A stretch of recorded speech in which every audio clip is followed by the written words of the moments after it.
Welcome to the Picket Line, where we break down the battles shaping our communities, from labor lines to corporate corners. I'm Richard Garcia, ATU Local 1433 member fighting for Phoenix transit workers. And I'm Laura Stiles, highlighting how smart policies drive progress. Today, we're revisiting a landmark 2011 federal ruling that forced Arizona to reinstate the Local Transportation Assistance Fund, LTAF. It's a program axed by the state legislature, but revived as part of the fight against air pollution under the Clean Air Act. With over $10 million restored for local transit projects, was this a victory for clean air and public transport, or just more federal meddling? But let's update this. Despite the reinstatement, LTAF faced repeated sweeps and defunding in later years, leaving transit underfunded even in 2026. Laura, lead us in. What's the business angle here? Thanks, Richard. This 2011 ruling by U.S. District Judge was a smart enforcement of federal law. The Arizona legislature eliminated LTAF in 2010 amid a recession-driven budget crisis, redirecting lottery revenues to the general fund to plug deficits. But LTAF was integral to Phoenix's EPA-approved plan under the Clean Air Act to reduce emissions through better transit. Without federal approval, the cut was illegal, leading to reinstatement of over $10 million annually. The judge ordered the return of about 51 million swept funds by September 2011.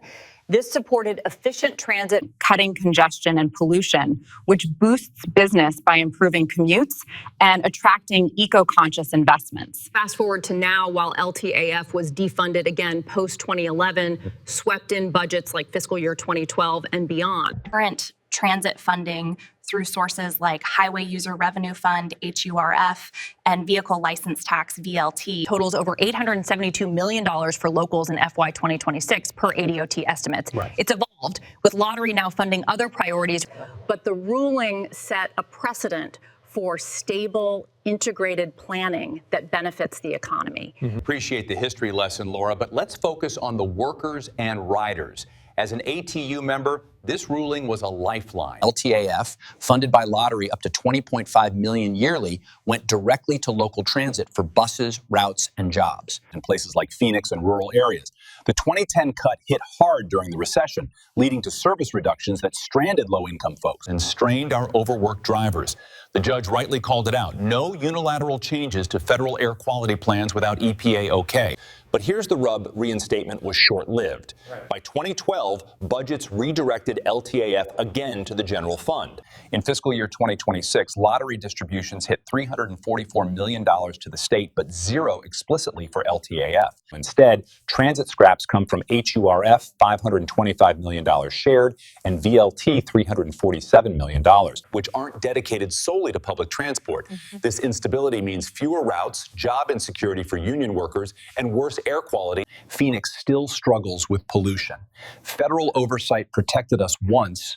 Why not enforce it ongoing? Richard, the legislature faced massive deficits, over $1 billion in fiscal year 2011 alone. So redirecting LTAF lottery funds, about $23 million to essentials like education and health, made fiscal sense then. The ruling ensured Clean Air Act compliance, avoiding EPA penalties that could cost businesses millions in fines or lost federal highway funds. Post-2011, Arizona adapted. LTAF-2 was reinstated in Maricopa County for air quality ties, but statewide, funding shifted to more flexible sources. Look at 2026. ADOT's Strategic Highway Safety Plan and Vision Zero in Phoenix have cut crashes 13% since 2020 baselines. With $35 million in grants for safety, lottery now supports heritage funds, health research, and more. $312 million to the general fund in fiscal year 2024, indirectly aiding transit via broader infrastructure. Models like Seattle's battery electric buses or Pittsburgh's all-door boarding show how diversified funding drives innovation without federal strings. Diversified, more like diluted for workers. LTAF's cuts led to transit deserts in South Phoenix and rural spots, where ATU members like me face route eliminations and safety risks from overcrowded buses. The 2011 win returned $51 million, but repeated sweeps, like in fiscal year 2012's $49.7 million lottery redirect, show state priorities favor budget balancing over labor and environment.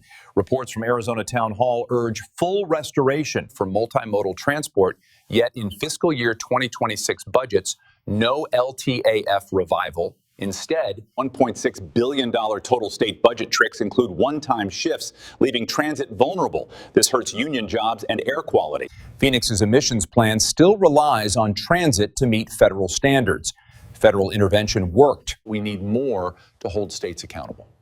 It's about sustainability. Richard, post-recession recovery led to evolved funding like Proposition 400/479's half-cent sales tax extending to 2045 for Maricopa Transit, generating billions.